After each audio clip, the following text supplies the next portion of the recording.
You know, sometimes relationships aren't about right or wrong, but about compatibility. And that's what I've been grappling with lately.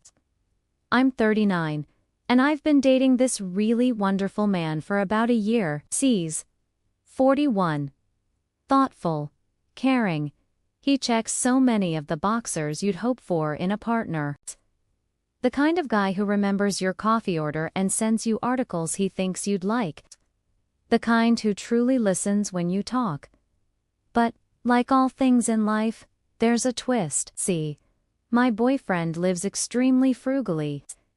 And I don't mean just avoiding $5 lattes or choosing economy class over business.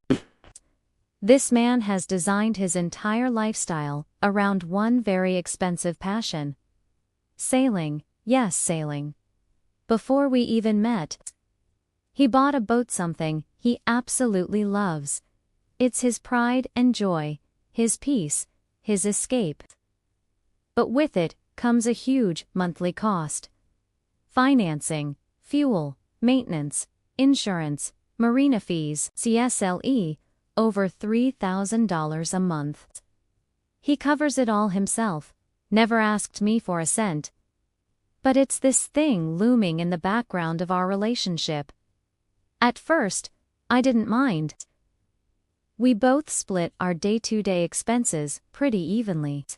I'm not someone who needs luxury, no fancy restaurants, no five-star hotels.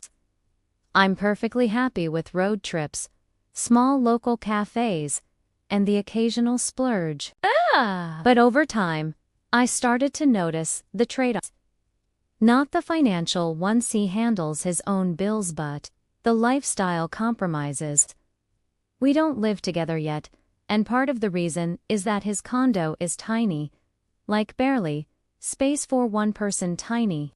He doesn't have a car, either. I do. And when we hang out, we usually go to local free events, or cook at home. It's sweet.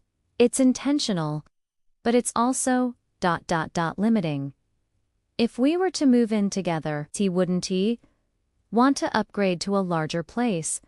Unless it meant cutting into his boat budget or his savings. And that's where the tension creeps in. Because if it were up to me, I'd like to live somewhere with space to breathe, maybe a balcony, maybe a place where we don't trip over each other if we both in the kitchen. I'd love to go to a concert now and then, or have a weekend getaway in a cabin without having to negotiate it like it's a boardroom decision. And don't get me wrong, he's not stingy in a cruel way. He's incredibly disciplined, even admirable. He also saves a huge portion of his income, which I respect. I want him to be secure. I want him to feel good about his finances. But it feels like I'm standing in a house with a beautiful foundation. Except we Korean decorate it because all the furniture is going on a boat I rarely even visit. And here's the kicker. It's not that I haven't tried. I've gone out with him on the boat. And then Smiled, I like to just give it a little stir so it's all incorporated. Wore the little windbreaker. But it's not my thing. I don't feel peace out there. I feel like I'm trapped with the sun in my eyes, wind in my face, and no Wi-Fi.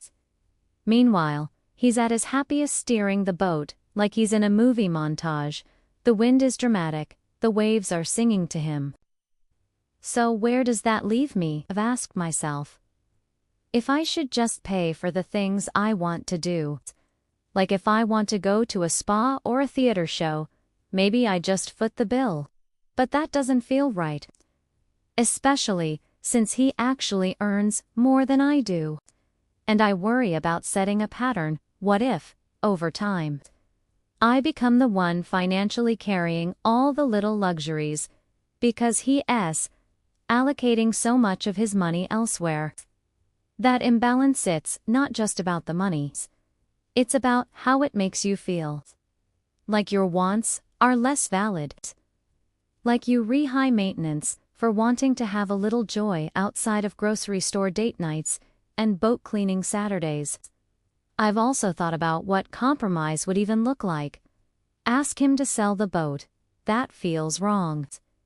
He had it before we met. It's a core part of who he is.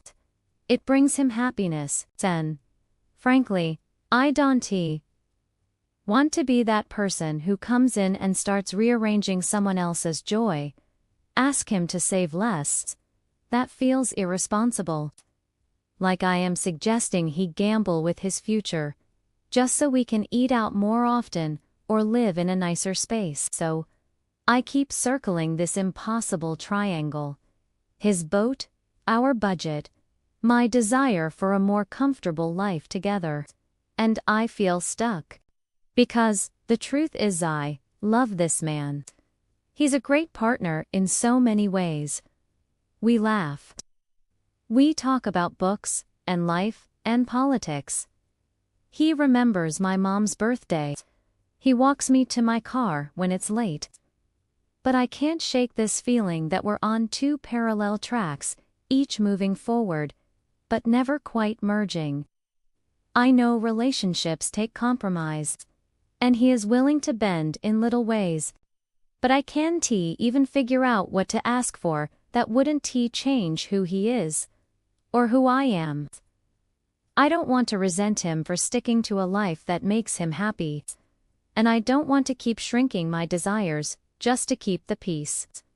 I've thought about ending it, and maybe that sounds drastic, but sometimes love isn't enough when your visions of life don't align. And then I think, maybe I should just be grateful. He's kind. He's not toxic. He's emotionally available. That's rare, right?